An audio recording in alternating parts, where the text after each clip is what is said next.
आप सभी श्री हरि विष्णु भक्तों को नमस्कार। स्वागत है अनुकरणीय सनातन पर। आज मैं आपको अति पवित्र पावन इंदिरा एकादशी व्रत की तिथि, शुभ पूजा का मुहूर्त, पूजा की विधि और पूजा का महत्व बताने जा रही हूँ। श्राद्ध अर्थात पितृपक्ष में पड़ने के कारण इस एकादशी का महत्व और भी अधिक बढ़ जाता है। पितृपक्ष का आरंभ 29 सितंबर 2023 से हो चुका है। अश्विन माह के कृष्ण पक्ष की इंदिरा एकादशी 10 अक्टूबर 2023 को रहेगी।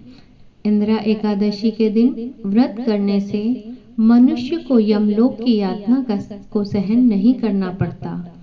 इस दिन मघा श्राद्ध किया जाता है। यह श्राद्ध पितृपक्ष की एकादशी तिथि को पड़ता है। वैसे तो एकादशी के व्रत में भगवान श्री हरि विष्णु जी की पूजा की जाती है, मगर इस एकादशी के दिन भगवान शालिग्राम जी की पूजा का विधान है। शालिग्राम जी भगवान विष्णु का निराकार और विग्रह रूप माने गए हैं। हर साल पितृपक्ष के दौरान पड़ने वाला यह व्रत पितरों के मोक्ष के लिए बहुत शुभ माना जाता है। पुराणों के अनुसार इस व्रत को करने से पितरों के पाप धुलते हैं और उन्हें मुक्ति मिलती है और वह हर बंधनों से मुक्त हो जाते हैं। इंदिरा एकादशी की तिथि इस प्रकार है। इंदिरा एकादशी तिथि 9 अक्टूबर को दोपहर 12:36 पर आरंभ होगी और 10 अक्टूबर को दोपहर 3:08 पर समाप्त होगी।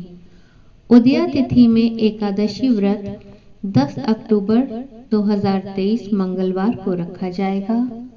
इंदिरा एकादशी व्रत का पूजन मुहूर्त इस प्रकार है। इंदिरा एकादशी के दिन पूजन का शुभ मुहूर्त 10 अक्टूबर मंगलवार को पहला मुहूर्त 10:41 से 12:08 तक रहेगा। दूसरा शुभ मुहूर्त 12:08 से 1:35 तक रहेगा। शाम का पूजा का मुहूर्त 3:03 से 4:30 तक रहेगा।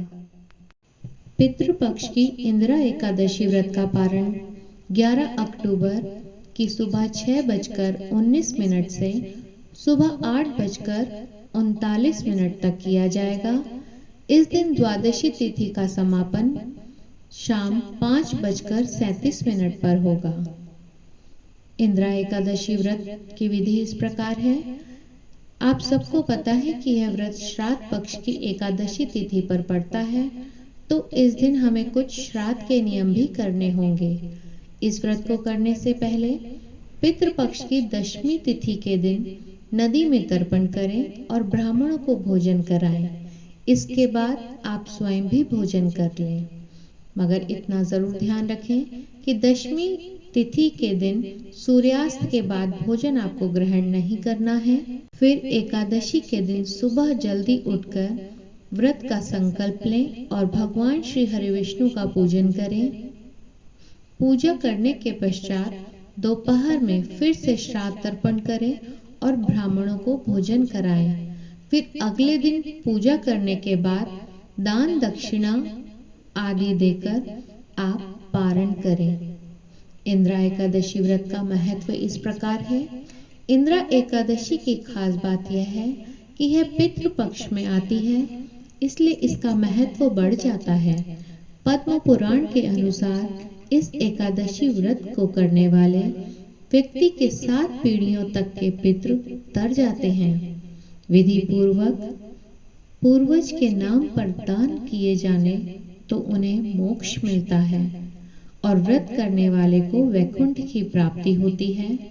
इस दिन विधि विधान तर्पण और ब्राह्मण भोजन कराने से, दान दक्षिणा देने से पितरों को संतुष्टि प्राप्त होती है, उनकी आत्मा तृप्त होती है।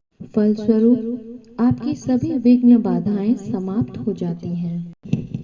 पितरों के प्रसन्न होने पर आपको उनका आशीर्वाद प्राप्त होता है और आप अपने आने वाले जीवन में तरक्की और उन्नति करते हैं।